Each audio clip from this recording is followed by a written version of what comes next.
Fenomenologia e Psicanálise em Jacques Lacan, o professor Donaldo Schiller, que é, sem dúvida, enfim, uma honra para nós aqui, um grande orgulho nós encerrarmos esses encontros com a presença do professor Donaldo, que é uma figura amplamente conhecida, eu diria não só aqui entre nós, com todos os prêmios que o professor já recebeu, não só na cidade de Porto Alegre, mas fora dela, e com, enfim, uma longa história de publicações, traduções, um conhecimento enorme de filosofia clássica, de filosofia contemporânea, de psicanálise, e também conhecimento esplêndido sobre o autor que será objeto dos nossos comentários hoje, que é James Joyce.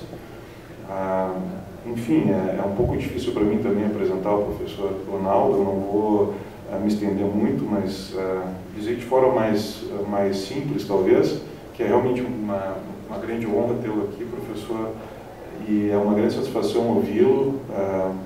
O professor Donaldo recentemente escreveu esse livro, Joyce Era Louco, que vocês podem encontrar aqui na frente. Faremos uma pequena sessão de autógrafos depois, e foi também em função do lançamento do livro que nós tivemos a ideia de convidá-lo para fazer o encerramento, também como homenagem ao professor Donaldo pelo trabalho dele e pela importância do trabalho dele para aqueles que leem Jacques Lacan, e especialmente esse seminário, que é o Seminário 23, que nós havíamos comentado já algumas passagens, né, nos outros encontros, e que nós teremos hoje, então, a honra de escutar aqui o professor Donaldo fazer a sua conferência.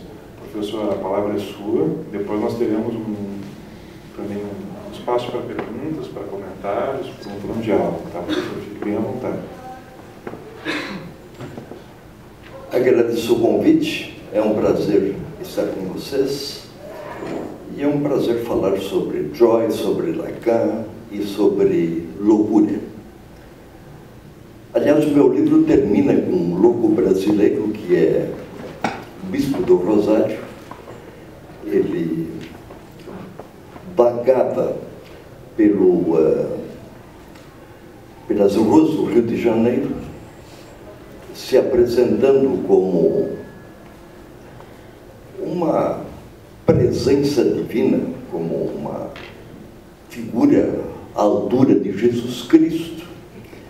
E em vista das suas alucinações, ele foi confinado numa casa de saúde e é um dos grandes representantes da arte contemporânea, reconhecido como tal por críticos e por artistas fora do Brasil, artistas da Europa.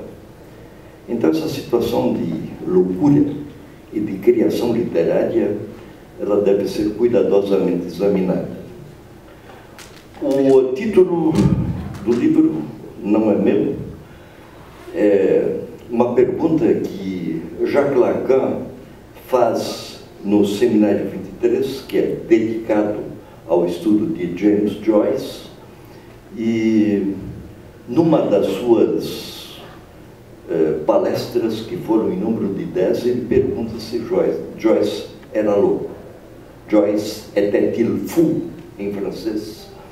E é uma pergunta que ele lança, e é uma preocupação de Lacan. Entra em contato com Freud, se torna, então, especificamente psicanalista, e é uma das direções influentes da psicanálise hoje.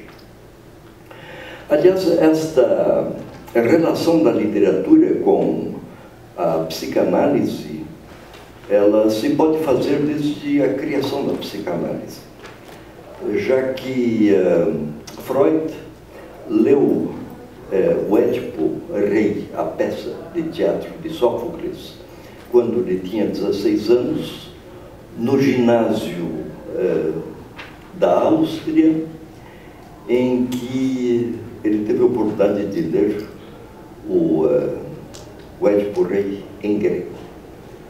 E essa lembrança de Édipo ficou permanentemente nas suas reflexões depois que ele fundou a psicanálise. De modo que o fundamento da psicanálise é uma obra literária, fundada inclusive no oráculo de Delfos. E aí a relação, que inclusive falávamos antes, da relação da psicanálise com a filosofia, na sua origem, a filosofia e a psicanálise têm a mesma fonte, é o oráculo de Delfos. Porque o oráculo de Delfos declarou que Sócrates era o mais sábio dos homens.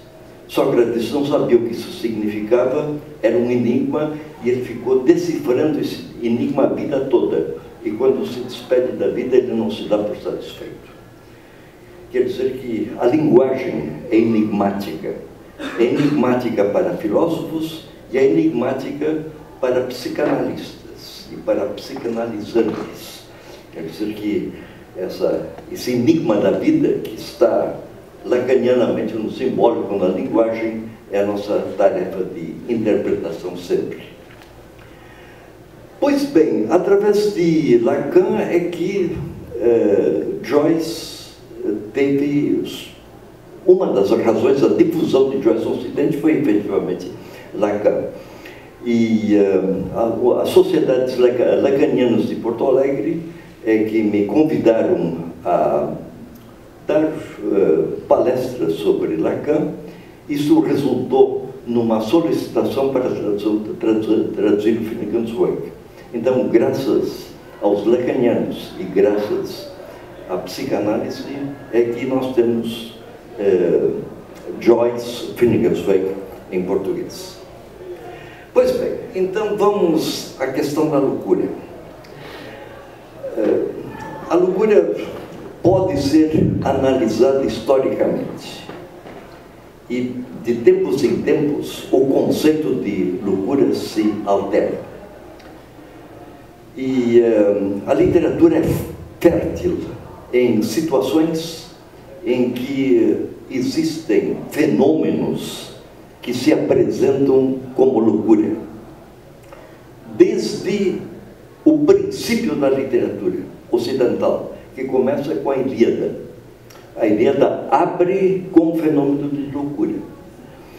E há uma querela, uma desinteligência entre o chefe das forças gregas, que é Agamenon, e o seu principal soldado, que é Aquiles. E porque Aquiles se sente desonrado pelo chefe do exército, ele se retira com as suas tropas. Isto no 9º ano de luta. A guerra de Troia durou 10 anos, e perto do fim dos 10 anos é que se dá essa inteligência. Efetivamente, o exército fica enfraquecido. Quando Aquiles se retira, Agamenon tem um sonho. Esse sonho lhe diz que se ele atacasse Troia, ele seria vitorioso. Então, em vista deste sonho, Agamenon convoca os seus generais pela madrugada e lhes anuncia que se atacassem Troia naquele dia seriam vitoriosos. É uma declaração que causou perplexidade. Os gregos não conseguiram dominar os troianos com Aquiles, que era a força principal deles. Como poderiam ser vitoriosos enfraquecidos? Mas como o sonho era tido como uma revelação divina, os gregos resolvem, comandados por Agamenon, de atacar os troianos. E aquele dia de luta foi um desastre.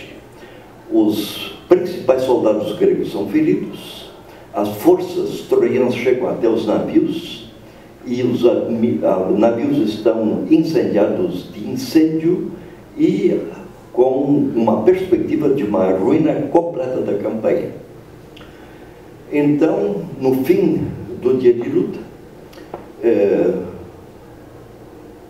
Agamenon volta a convocar o seu Estado-Maior e fazem uma avaliação do que houve durante o dia e vem à tona essa pergunta da ação enlouquecida de Agamemnon de tomar a decisão de enfrentar os troianos sem Aquiles. Vem à tona essa pergunta e a resposta de Agamemnon: Ate foi a culpada. Ate é a deusa da loucura. Quer dizer que então aí temos um conceito de loucura. O que é loucura? É cometer um ato que contradiz toda a evidência, toda a probabilidade.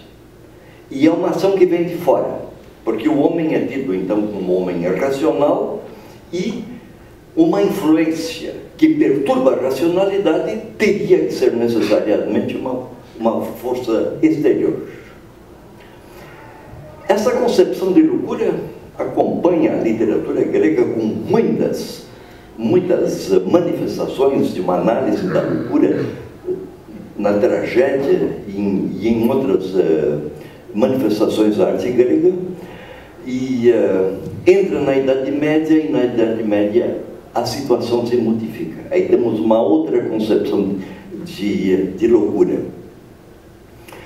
Tomemos um exemplo que é um dos momentos altos da arte, da criação artística, da passagem da Idade Média para a Renascença, que é a pintura de um artista plástico holandês, da passagem do século XV para o século XVI, que é Hieronymus Bosch.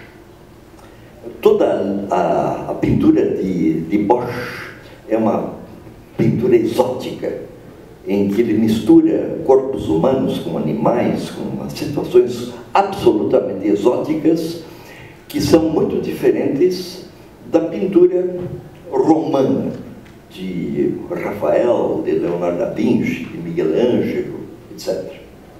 Muito bem.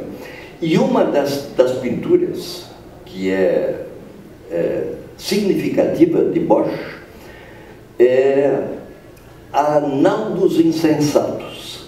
Essa Nau dos Insensatos, ela teve uma grande repercussão naquele período, influiu sobre Erasmo e sobre muitos outros. Há versões escritas sobre a Nau dos Insensatos. A Nau dos Insensatos se tornou ponto referencial para estudar, inclusive, essa questão da loucura nesse período da passagem da Idade Média para a Renascença. Um dos estudiosos que se deteve na Nau dos Insensatos e abre o livro como tal, Foucault, no livro sobre a loucura, em que ele faz uma história da loucura desde a Renascença até o período científico da loucura.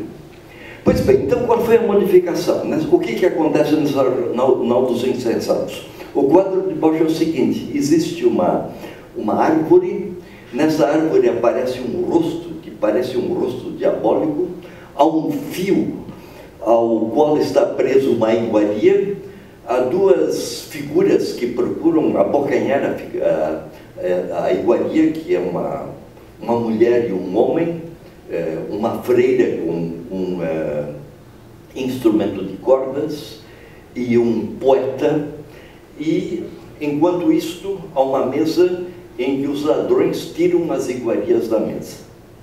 Quer dizer, é uma pintura altamente simbólica e que pode remeter ao Gênesis, porque no Gênesis, nos primeiros capítulos, Deus proíbe ao primeiro casal de homens de comer do fruto do bem e do mal, sendo consentidos todos os demais. O que faz Eva e depois Adão? Desrespeitam a ordem da proibição, e o fruto proibido, que lhes revelaria o bem e o mal, é comido, e eles adquiram então essa qualidade, como a qualidade divina, de distinguir o bem do mal, que é o conhecimento do mal, a prática do mal, e que atira o homem no mal, em todos os sentidos. Muito bem, então a partir daí, a loucura, e é um ato de loucura, quer dizer que a loucura está em servir-se do único fruto que era proibido, com perda de todos os outros frutos. Porque depois que o casal foi expulso do Jardim do Éden, aí vem a penúria de conseguir alimentos, inclusive com espinhos, com carnos, um trabalho penoso para a luta pela sobrevivência. Eles efetivamente perdem os pratos que estão sobre a mesa, enquanto procuram servir-se de alguma coisa que excede as suas possibilidades. Então, entra a situação do mal. Essa concepção que não estava na concepção grega, e o mal está associado ao diabo. Quer dizer que a loucura, então, tem um caráter diabólico.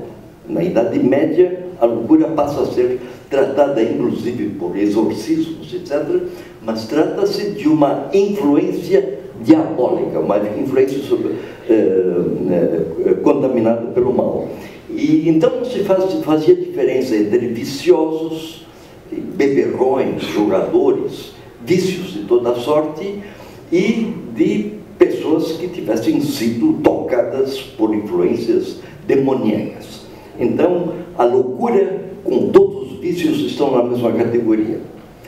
Disso também trata A Nau dos Insensatos, de um poeta chamado Brand, em que ele diz que havia uma nau, isso é uma invenção mítica, mas é significativa. Havia uma nau que recolhia os loucos das cidades e os largava em lugares ermos, ou então na própria terra dos loucos. Em todo caso, o louco é excluído. E dos aspectos analisados por Foucault foi efetivamente esse caráter da exclusão da loucura. A loucura continua sendo um elemento de influência externa, e os loucos, para o bem da sociedade, são excluídos. Como a lepra, naquele período, não estava regredindo, então casas que eram dedicadas ao confinamento de leprosos foi destinada ao confinamento de loucos. Agora, sem nenhum critério de loucura, quer dizer que todo comportamento que se afastasse da racionalidade era atribuído à loucura. Pois bem, essa situação se desenvolveu até que a loucura passa a ser tratada pelos psiquiatras, então se torna um elemento médico durante todo o século XIX, até aparecer a psicanálise no início do século XX, em que parte da loucura é tratada também pelos psicanalistas. Pois bem, aí nós entramos no início do século XX e surge o movimento surrealista na França, com André Breton. André Breton dá um elemento positivo pela primeira vez, um elemento positivo à loucura. Então a criação artística estaria ligada à loucura. Então o movimento surrealista se volta conscientemente contra todo o progresso, contra todo o desenvolvimento industrial e contra todo o desenvolvimento bélico de início do século XX, que efetivamente foi desastroso, sanguinário para todo o Ocidente, com o desencadeamento das duas guerras mundiais. O surrealismo se volta contra isso para uma outra verdade, uma verdade que não era uma verdade dos sentidos. E aí entramos também nessa situação da fenomenologia, em que as coisas não são percebidas, em que existem realidades interiores que são... A verdade estaria, então, nessa revelação interior irracional. Então, o irracionalismo, a irracionalidade, a loucura passa a ter um elemento positivo como criador, contra toda a racionalidade externa, devastadora e destruidora, como se viu no primeiro conflito mundial e no segundo, etc. Muito bem. Dentro desse movimento surge uma figura como Salvador Dalí. Salvador Dalí, em 1931, tem um quadro que é exemplar. é a persistência da memória. A persistência da memória é o quê? É um quadro com relógios que marcam horas diferentes, mas relógios que se confundem como um queijo em dissolução, em deterioração. Há 4 relógios no quadro, nessa figura que efetivamente, em que a máquina se dissolve como se fossem elementos que fossem perecíveis, como o queijo. E há num ponto de destaque um rosto que é coberto com um pano, e o próprio rosto de Salvador Dali fica expresso no pano com olhos fechados. Sobre ele há um desses relógios também que se dissolvem, e aí se tem essa manifestação do sonho. Quer dizer que então é um relógio onírico, um relógio que não tem mais o significado de manter, de medir o tempo, esse tempo social exterior. Benjamin Franklin disse que tempo é dinheiro. Salvador Dali se foge dessa concepção de um tempo que tem um valor que possa ser comprado e vendido, para um tempo interior, para o tempo da memória. No tempo da memória, efetivamente, todos os relógios coincidem, todos os tempos coincidem, e todos os tempos ficam corroídos, ficam dissolvidos, se dissolvem. Essa imagem de Salvador Dali é uma imagem expressiva para essa nova concepção, uma concepção, então, de uma loucura interiorizada, criativa, uma loucura tida como aquilo que se opõe à razão, em que a razão fica entregue àquilo que Freud chama de racionalização, de uma organização externa que não tem mais nada a ver com a vida interior. Isto em 1931. A tese de Lacan vem de doutorado, vem 2 anos depois, de 1933, em que ele estuda uma paciente recolhida numa casa psiquiátrica chamada, para efeito de divulgação, de Aimé, e aparece o caso de Aimé. O que é o caso de Aimé? O caso de Aimé é o seguinte: é uma paciente dele, é uma escritora, ela tem 2 ou 3 romances escritos que Lacan examina. Ela tem um alto conceito de si própria, tanto assim que ela manda romances seus ao príncipe da Inglaterra em forma de presente, como um presente ao príncipe da Inglaterra, e o Palácio de Buckingham lhe devolve o manuscrito dizendo que Sua Majestade não recebe presentes de pessoas que não conhece. Quer dizer que é uma das grandes decepções de Aimé. Ela vai a editores, os editores recusam seus romances também, ela cria conflito com seus editores, ela tem um filho, ela se sente perseguida, ela sente todas essas situações adversas como elementos de perseguição, e perseguição do seu próprio filho. E numa noite ela sai e vai a um teatro, e uma das grandes atrizes do momento, ela aborda na entrada do teatro e desfere um golpe de faca contra a atriz, e ela se defende com a mão. A atriz é ferida num dedo, e ela é dominada pelas pessoas presentes, levada à polícia. A polícia lhe pergunta por que ela teria feito isto, e ela respondeu que ela faria isso contra todos os que a perseguem, contra todos os seus inimigos. Na interpretação de Lacan, é um golpe contra si própria.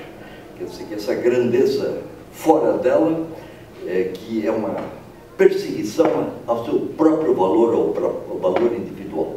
Então, ele toma isso como um golpe que ela teria desferido sobre si próprio. Aí entra a situação da loucura. E nesta mesma tese de 1933, Lacan se refere aos movimentos de vanguarda, aos surrealistas, e é um dos primeiros momentos em que um intelectual passa a ter um conceito positivo com respeito à irreverência e à originalidade, à loucura das vanguardas. Essa relação com as vanguardas, então, foi uma relação definitiva de Lacan. Ele escreve o Seminário 23 em 1975, ele dá um seminário em Paris de um ano inteiro com referência à obra de Joyce, e ele procura entender, como psicanalista, o caráter inventivo, criador de Joyce. O que fez de Joyce um inventor, um criador. E aí a pergunta, ele era louco?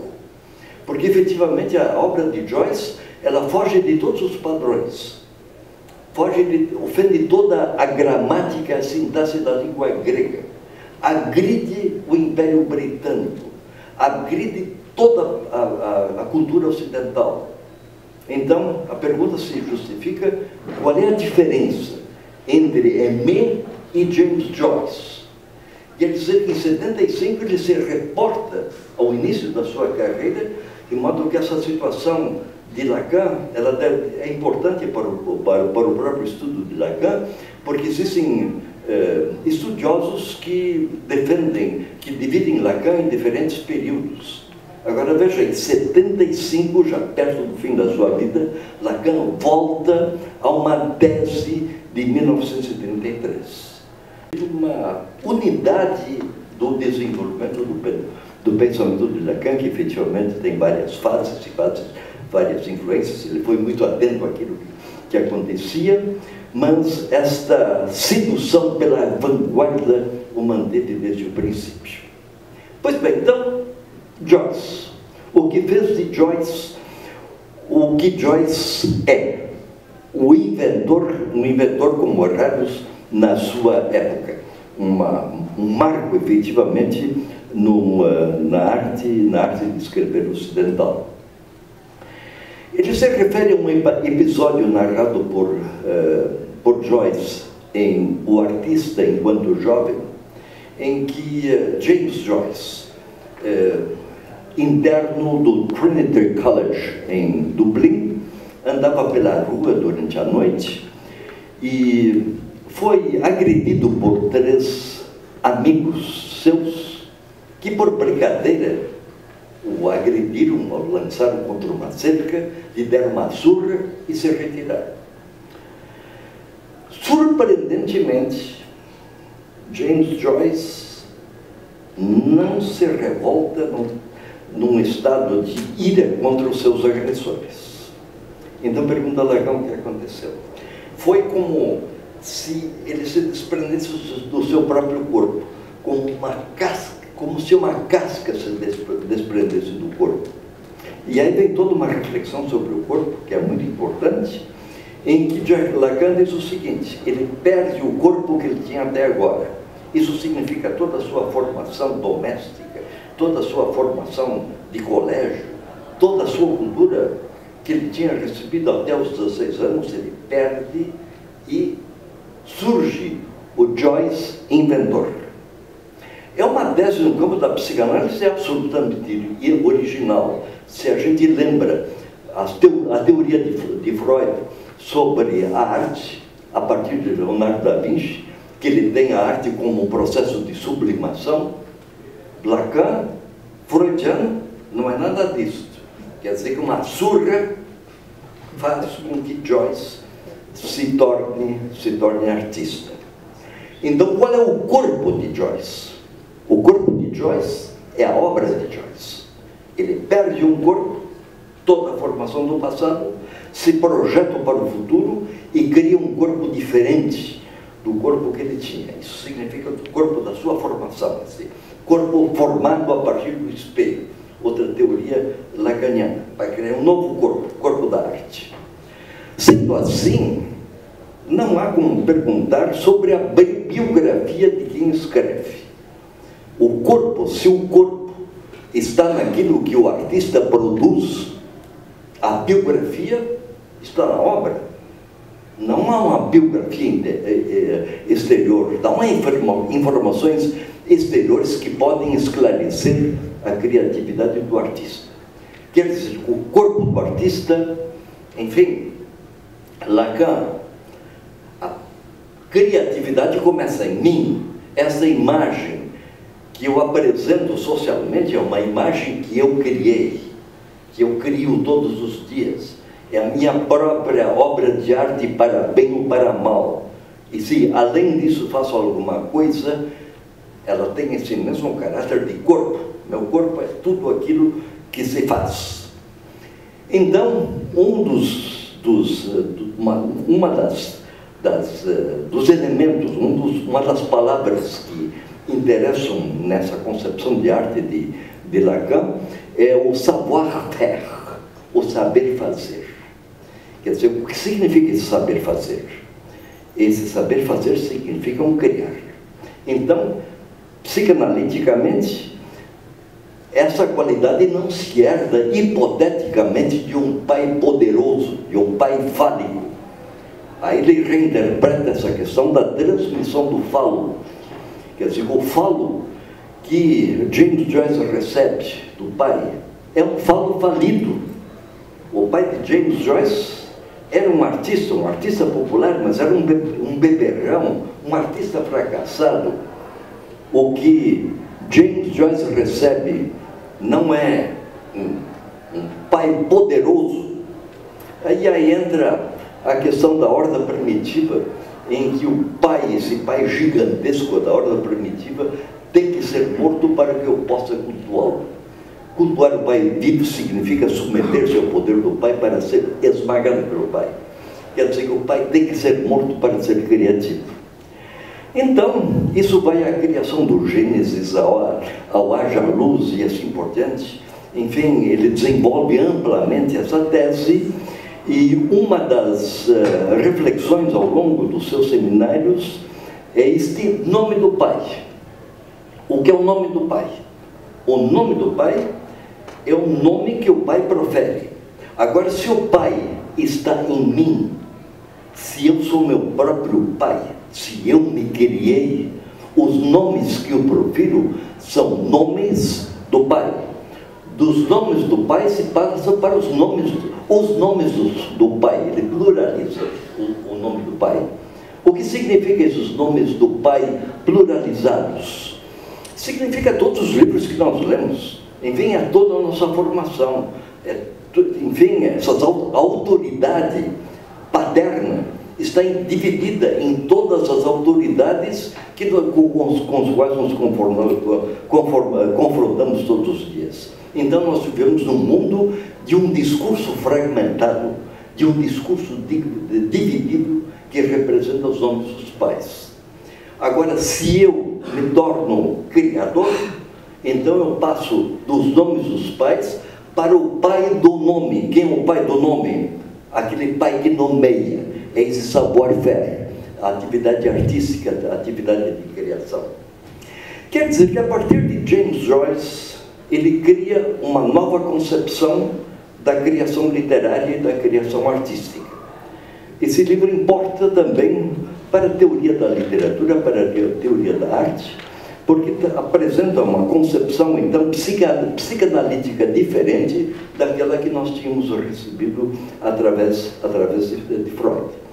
Quer dizer que isso ligado aos movimentos de vanguarda, nós temos essa atitude de ruptura. Ele se coloca dentro dessa situação da vanguarda, para justificar a vanguarda, da ruptura e para a criação de alguma coisa absolutamente nova. Então a arte deixa de ser imitativa para ser uma contribuição, para ser uma criação.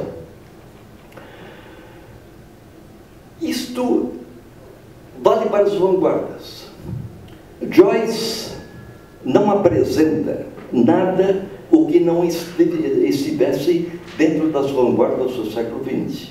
Só que Joyce exaspera esse processo. Ele já tornou esse processo num caráter desenvolvido em Ulisses e leva ao extremo em Finnegans Wake. Finnegans Wake é uma obra que tem 60.000 verbetes. 60.000 verbetes é quase um dicionário de uma língua. Nós nos comunicamos entre 3 e 5, com uns 3 e 5.000 vocábulos, nós resolvemos todos os nossos problemas, eruditos ou da vida diária. 60.000 verbetes em Lacan. Grande parte desses verbetes são hapax legomena, isso significa palavras criadas pela primeira vez. Então, se a gente lê Finnegans Wake, um romance de 620 páginas, com 33 linhas cada página, em cada linha a gente encontra problemas, um problema, 2 problemas e assim por diante, não é? Em que ele, inclusive, ele funde as palavras. As palavras se fundem como aqueles relógios de Salvador Dalí, em que ele tira o conceito racional da palavra e cria palavras que têm um significado expressivo lá delas. E uma concepção de Lacan sobre a questão do escritor. Ele diz que o escritor é um expelido. Em inglês, expelled. Agora, não escrito com EX, mas com E, 2 Gs, S, spelled. Expelled. Escrito dessa maneira é ovo. Quer dizer que então nós somos expelidos. Agora escreva-se expelidos com EG, expelido. Aí tem essa composição da palavra. Quer dizer que o expelido, o ovo, a fêmea expele o ovo, seja o ovo de galinha, e essa figura de galinha está presente no Finnegans Wake. Quer dizer que esse ovo é expelido para que a vida nasça do ovo como expelido. Enquanto ele não for expelido, ele não produz. Ele tem que se desprender do corpo da mãe para que algo de novo apareça, algo para que a vida se faça. Muito bem, então o escritor é um expelido.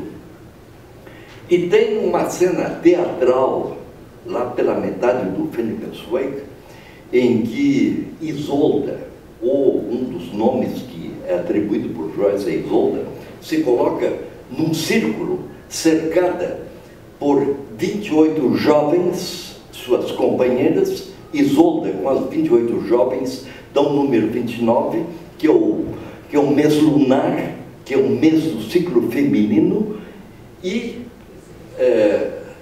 Isolda, cercada pelas suas 28 amigas, seduz então Shem, escrito com S-H-E-M, Shem, que é o escritor Shem, provém do hebraico, que significa nome em hebraico. Muito bem, Shem, como expelido, se torna um vexame. Agora escreva-se vexame com CH, porque é um nome, é um autor, é um criador expelido. Isolda, que cercada pelas suas amigas, representa o mundo feminino, um mundo desejado, um mundo buscado, um mundo inatingível.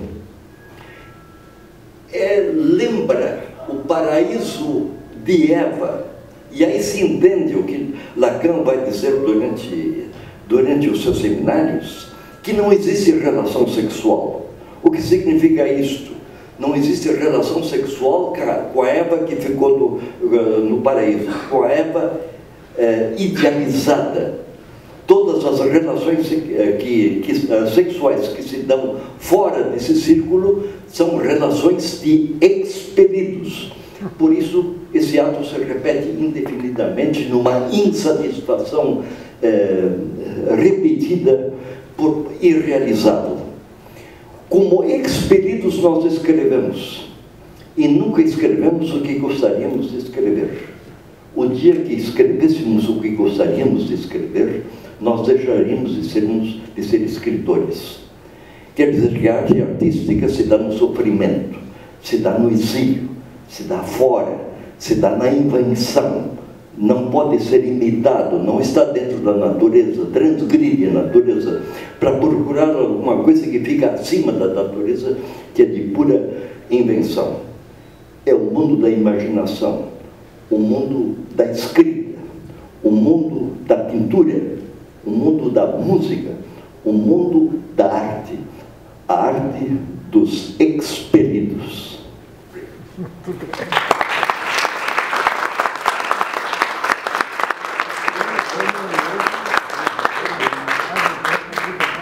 Quer que eu repita a história do ovo? Muito obrigado, professor, pela conferência.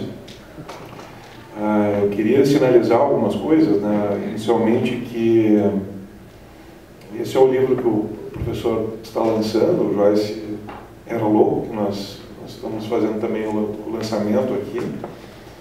E é de fato um livro que flui, assim como a fala do professor aqui, onde ele atravessa várias questões, né? Não apenas o capítulo desse seminário Joyce Era Louco, né? Titulado assim também pelo Jacques Alain Millet, né? Que coloca como título do capítulo do seminário, assim, mas procura atravessar outras questões também de linguagem, de arte, como ele fez um pouco aqui conosco, né? Com certeza é uma forma de apresentar aqui o nosso fecho, mas eu gostaria também de ouvi-los e pedir que vocês também se manifestem. Claro, eu vou fazer como das outras vezes, né? Eu vou passar o microfone para que vocês tenham a total liberdade de, como das outras vezes, de perguntarem aqui, sintam-se bem à vontade, para a gente continuar o nosso diálogo. Não sei se tu pode levar ali para mim, mas, por favor, obrigado.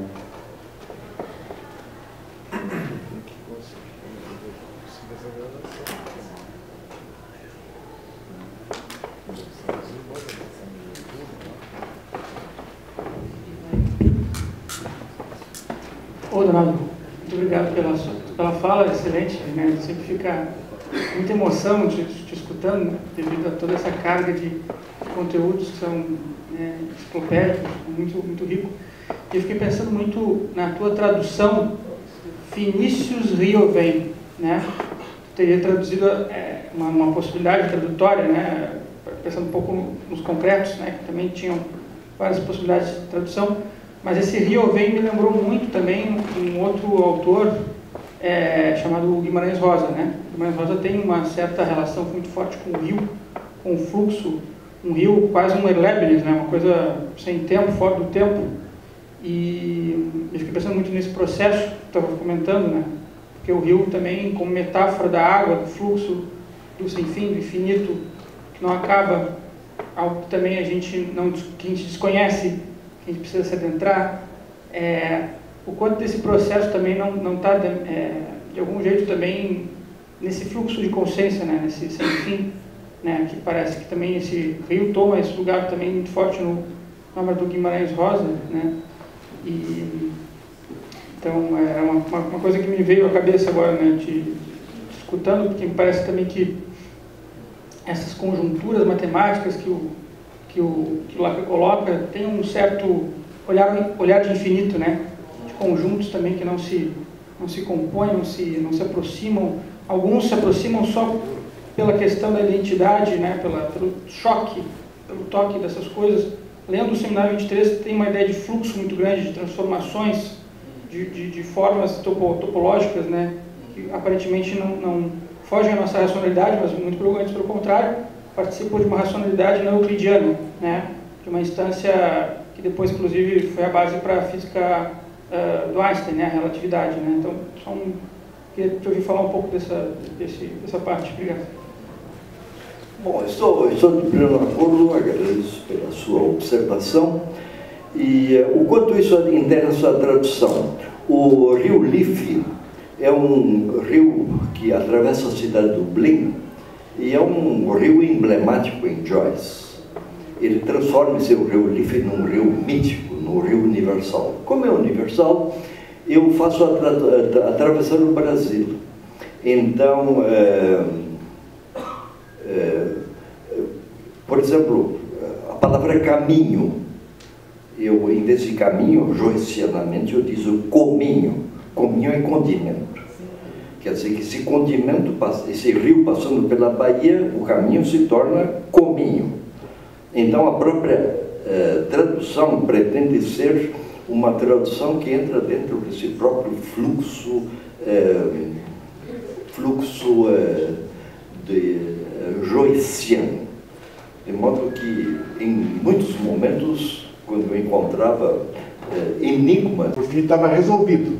Não precisava tão pouco Deus. Deus não era mais necessário, né? Podia, como disse Nietzsche, né? Podia morrer porque a razão, por fim, ia definir tudo, né? E eis que o senhor mencionou, inicia o século e a humanidade se envolve numa coisa muito séria, né? Não só de guerras, como de fomes e peste e assim por diante, né? E essa figura, essa pintura que o senhor está trazendo do Picasso, que revela bem aquela ideia, a imagem do relógio, como sendo, então, por fim, a modernidade tem um relógio, né, como uma solução absoluta. Pronto, está tudo resolvido, né? Não há mais nada. E no que o senhor está contando de Joyce, que eu desconheço inteiramente, mas eu fiquei pensando agora no final, que o senhor está dizendo que é impossível traduzi-lo. Eu lembrei de que Heidegger disse que a linguagem, eventualmente, é uma maneira da gente se esconder ou se revelar, depende, né? Parece que ele usa a metáfora da janela, né? Que abre ou se fecha, né? E imaginei que ele não queria ser traduzido, né? Eu imagino que, talvez, de alguma maneira, ele ficasse se rindo dos que queriam, eventualmente, traduzi-lo, né? Porque parece que ele não queria ser traduzido, né? Ele queria, de fato... sair fora de uma lógica da linguagem, quer dizer, uma oração que não tenha sentido completo e lógico, né? Não tem, né? Tem uma lógica dele particular. Ele não, quer dizer, usando a questão da linguística, ele se nega a residir na linguagem, né? Ele sai fora disso, né? Então me pareceu isso belo, assim, ver como alguém tenta de alguma maneira evitar que ele possa ser compreendido. Imaginei isso, assim. Não sei se estou certo. Obrigado. Sim. Não, eu fico muito obrigado, porque, inclusive, a gente pode conversar sobre isso. Inclusive, essa relação com o racionalismo do século XVII e XVIII, com Heidegger, é importantíssima. A ligação... Enfim, Heidegger é um fenômeno desses movimentos de vanguarda também, não é? Então, esse ser heideggeriano, com fonte de criação, com fonte de salvação, não é? Quer dizer que ele se opõe à identificação, que é efetivamente essa racionalização exterior, e foge para o ser, não é? A partir de Sartre, Lacan tem um outro conceito, esse conceito do real. Esse conceito do real, ele se aproxima muito do ser heideggeriano. Quer dizer que aquilo que não pode ser nomeado, mas enfim que é uma força de criação. Então, o que acontece no nosso contato com o que quer que seja, com os objetos psicanalíticos ou fenomenológicos, o sujeito é evocado. O sujeito está, então, heideggerianamente, num processo de essencialização. Desaparece aquele sujeito cartesiano, cristalizado, para um processo de essencialização contínuo. Muito bem, então esse processo de essencialização está efetivamente na fala que, segundo Heidegger, é a casa do ser. Quer dizer que nós falamos, quando falamos oralmente, quando escrevamos, quando fazemos. Quer dizer que você está sempre num processo de tradução. Quer dizer que você falando, eu preciso reproduzi-lo. Quer dizer que a sua formação é completamente diferente da minha. Quando o seu discurso entra dentro do meu, ele entra num próprio processo de elaboração. Quer dizer que nós traduzimos a todo momento. Ou então nós não nos comunicamos. Quer dizer que então a comunicação passa a ser uma incomunicação, não é? Uma não relação sexual, como diria Lacan, não é? Quer dizer que então essa fusão, ela é impossível. Pois bem, mas nesse distanciamento é que se dá a elaboração. Quer dizer que, enfim, então no ato de traduzir você está na mesma situação de quando você escreve, quando você inventa. Você entra dentro do processo de tradução. Então, para esse processo de tradução ser autêntico, você tem que inventar. Se você não inventa, você não vai nada, não é? Enfim, esse é o processo da humanização. Nós nos humanizamos enquanto falamos, enquanto verbalizamos, individualmente ou coletivamente. Então, esse processo associativo, psicanalítico, que se dá na relação do analisante com o analista, ele passa a ser um processo generalizado. Eu sei que então estamos num processo de interpretação interminável. Quer dizer que quando termina a análise, ela não termina nunca. Estou sempre num processo de análise. Estou diante de mistérios, e enquanto entro dentro do mistério, estou numa criação de mistérios. Isso envolve, inclusive, essa situação do divino, racionalizado no século XVIII. Agora, Lacan, onde está o divino? Se está no real, se está no não nomeado, então ela eclode nessa posição do sujeito. Quer dizer que, então, esse chefe da horda assassinado e homenageado, ele entra dentro de quem cria, em que esse processo criador, ele entra nesse próprio processo de criação. Então, essa questão do divino deixa de ser objeto, o que Heidegger também não nega, para entrar dentro desse processo do sujeito, de um processo de criação. E aí entramos no mistério. O que é isto?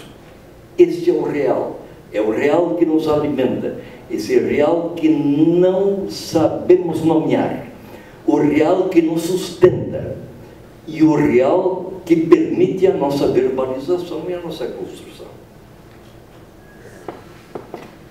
Muito bem, professor, eu tenho uma questão também, vou aproveitar para colocá-la aqui.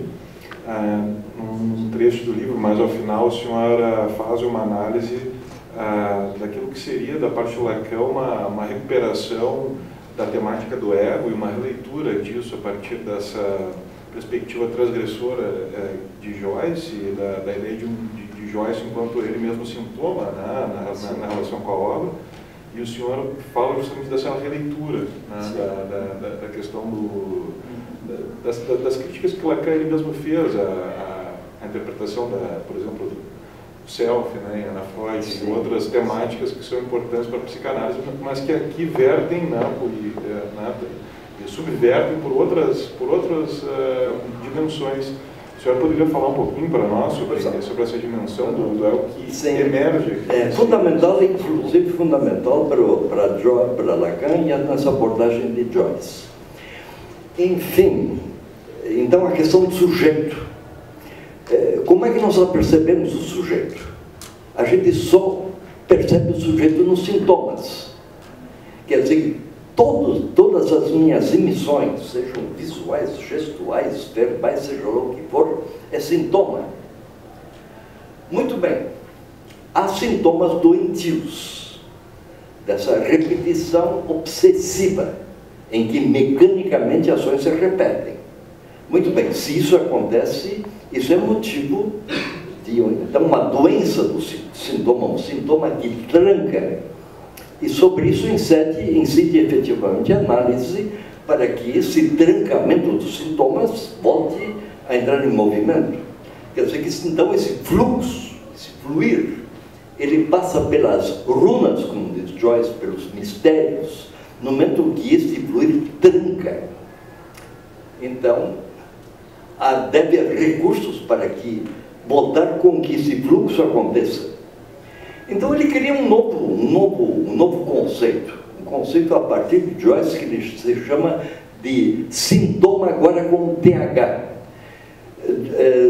Lacan, nesse impacto que Joyce provocou sobre ele inventa essa mesma, ele insiste nesse mesmo processo de criação vocabular joyciana. Então, o sintoma escrito com H, isso leva a homem, isso leva a humus, terra, ao real, leva à santidade, a São Tomás de Aquino, não é? Leva ao divino. Então, o que é o sintoma com H? O sintoma com H é aquilo que bombardeia o sintoma, esse sintoma que prende. Então, uma luta de sintoma contra sintoma, um rompimento da resistência, um rompimento do elemento de travamento. Quer dizer, então, inclusive, uma pergunta que ele faz: Joyce é analisado. Agora, analisar o quê? Um sujeito que trabalha com 60 mil vocábulos, que inventa a todo momento. Isso é o fim da análise, não é o princípio da análise. Analisar o quê? Não é? Então, outra pergunta lacaniana. Em primeiro lugar, Joyce era louco. E a segunda, Joyce é analisável. Mas, enfim, analisar o quê? Não. Irreverente, né? Posso ser rápido aqui? Bem rápido, sem microfone. Não, que tal a história do Freud não se tratou, não submeteu a transferência, etc. E o Freud lembrou, Flies e tal, todos eles. Sim. Mas aí me ocorreu uma piada muito boa, que seria assim, né? Santos Dumont foi o outro. O outro também, né? O senhor está sem... Posso falar mais alto? Não, mas a plateia quer ouvir. É importantíssimo. Aqui, ó. Perfeito. Vou dar vexame, te lembra? Alô? Agora sim. Vou cantar um sambinha. Eu não sei fazer isso. Então, está dizendo que, brincando assim, que o Freud não se tratou, né? O homem inventou a autoanálise, né? Que é o X da questão numa análise, né? E aí eu falei que o Santos Dumont era outro. Foi o primeiro a dirigir sem carteira. O cara foi o primeiro piloto, né? Então eu queria do Freud, que o Freud se analise, ele inventa a autoanálise, né? Sim, perfeito. Perfeito. Conseguiu um pouco. Bom, esse é um território que não é meu, é o território dos analistas, inclusive um território de briga, porque Freud, Lacan inventou essa situação de uma sessão que não é precisamente uma sessão de uma hora, que tem esse tempo lógico contra o tempo cronológico entre o relógio. Quer dizer que, enfim, o tempo de Lacan é mais ou menos como esse ovo do Salvador Dalí que se derrete e coisa e tal, não é?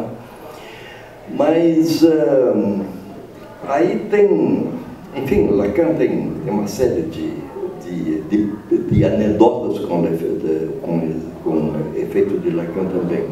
Mas há uma declaração de um analista americano, o primeiro analista americano que foi se tratar com Lacan, quando Lacan estava no auge. Muito bem, conseguir uma hora com Lacan foi dificílimo. Então ele conseguiu uma hora e agora essa hora tinha que ser bem aproveitada. Muito bem, então ele prepara um discurso de uma hora para proferir para o Lacan. Ele entra para dentro da sessão de análise e começa a falar. Fala 1 minuto. Lacan diz: olha, chegou, não quero te ouvir mais, vai embora. Diz o analista: foi a melhor coisa que pode ter acontecido na minha vida. Quer dizer que esse discurso que eu tinha preparado, isso como material psicanalítico não valia absolutamente nada. Ele me dá um choque: escuta, rapaz, não é assim que se faz análise, vai-te embora. Não é? Aí a sessão curta, enfim, esse relógio que se derrete.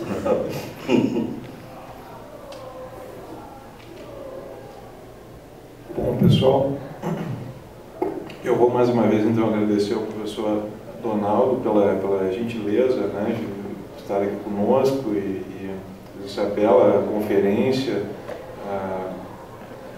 ele talvez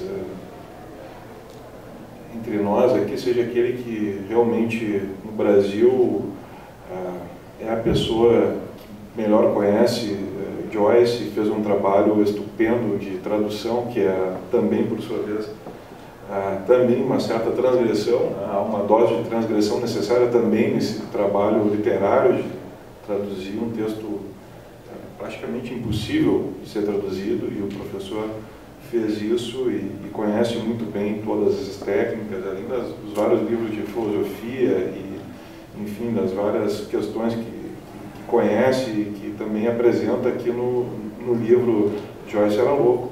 Então eu vou convidá-los para a gente fazer uma pequena sessão de autógrafos. Eu acho que é também um momento bonito, um momento a gente encerrar aqui os nossos encontros, eu acho que da melhor maneira possível, com um autógrafo aqui do professor Donaldo. Professor, então, mais uma vez, muito obrigado pela gentileza. Tá? Foi um excelente momento aqui para nós. Tá? Obrigado.